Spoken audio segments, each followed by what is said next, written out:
Understand this. It defies understanding. It defies explanation. So let's throw something else into the mix here that is possible. It's going to sound just as implausible. You can't imagine it being the case.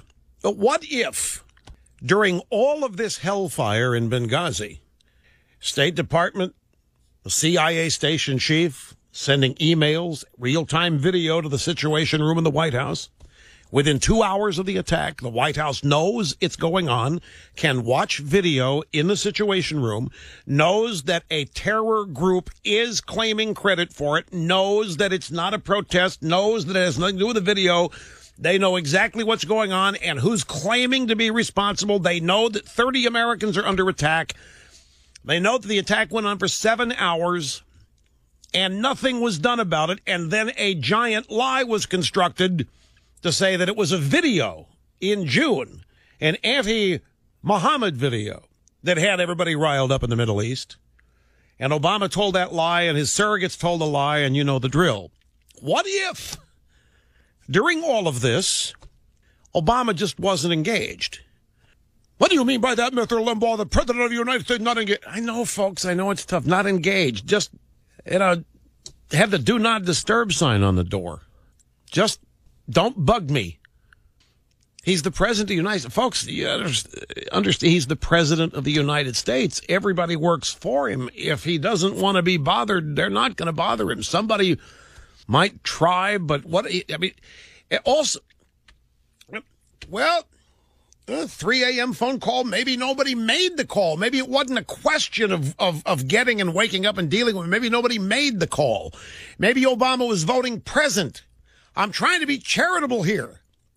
And maybe by not being engaged, maybe his mind wasn't there. He's totally focused on something else. Don't bother me with this. Let somebody else handle it. After all, he did get on the plane and fly to Las Vegas the next day, and he did get engaged with Letterman, and he got engaged with Jay-Z. We know he was fully engaged in his re-election effort. What if he just wasn't engaged? And what if the reason for the leak of this is because somebody's really worried in the White House that the guy wasn't engaged? There could be any number of explanations, but the fact that we're trying to come up with one that's plausible, we don't have one that satisfies. There's not one that excuses what happened.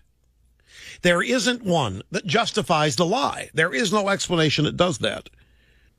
And let's just review. Here's our montage. These emails prove the White House knew as it happened it was a terror attack, unrelated to a video, and yet the regime and everybody in it lied for weeks about it. I don't care how offensive this video was, and it was terribly offensive, and we should shun it. This video is disgusting and reprehensible. It appears to have a deeply cynical purpose to denigrate a great religion and to provoke rage. Let's be clear. These protests were in reaction to a video that had spread to the region. You had a video that was released by somebody who lives here, sort of a shadowy character, who is an extremely offensive video. The unrest we've seen has been in reaction to a video. It was a crude and disgusting video, sparked outrage throughout the Muslim world. It was a spontaneous, not a premeditated response, a direct result of a heinous and offensive video. I know there are some who ask, why don't we just ban such a video?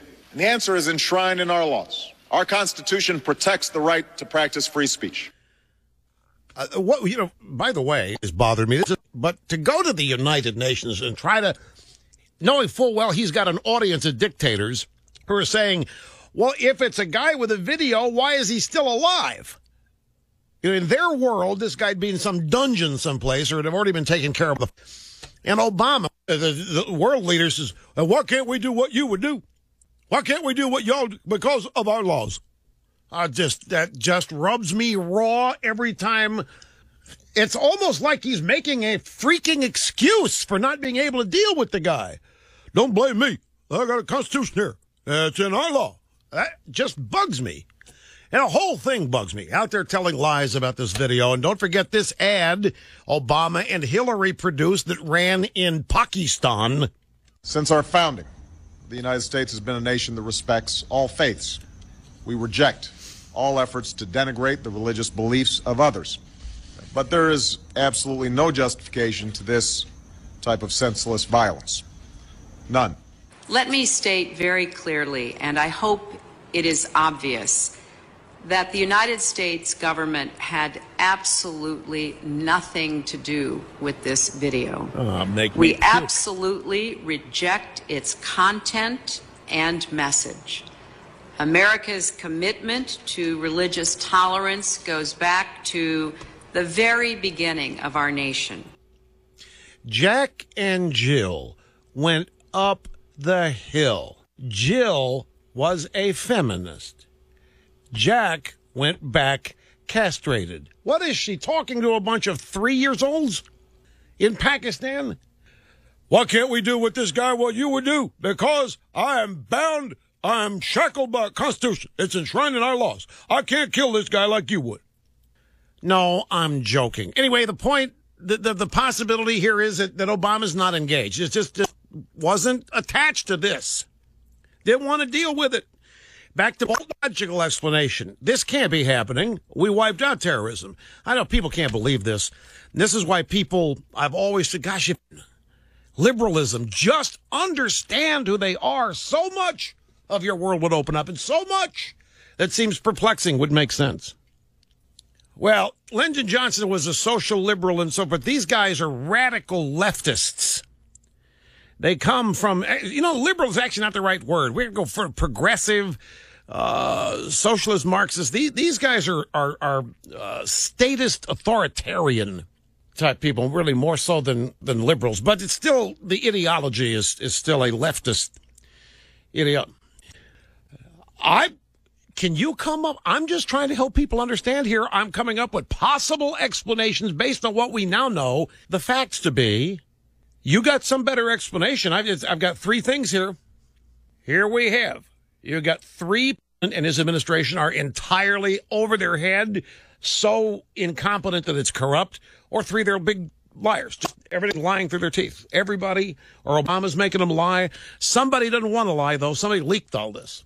Somebody, not at the State Department, not State Department or intelligence agency, did not leak this. Reuters says that whoever gave them this did not come from the State Department or intelligence groups, so it has to be somebody else. So those are the 3 possibilities. Lying through their teeth on purpose, incompetent, and then have to tell a lie to cover up the incompetence. Or, well, let's throw forth in Bolton. The ideological explanation is, no, there's no terrorism. There's no, we killed Al-Qaeda with bin Laden. That's got to be America's fault. Somehow, some ways. It had to be the video. You believe it. You really pathologically, psychologically, sickly believe it. Or the 4th thing is he just wasn't engaged. You can yell at me all you want, Snurdly. I'm just trying to come up with explanations here because I don't care what you come up with. None of it's satisfying and none of it is legitimate. There isn't really anything that excuses this.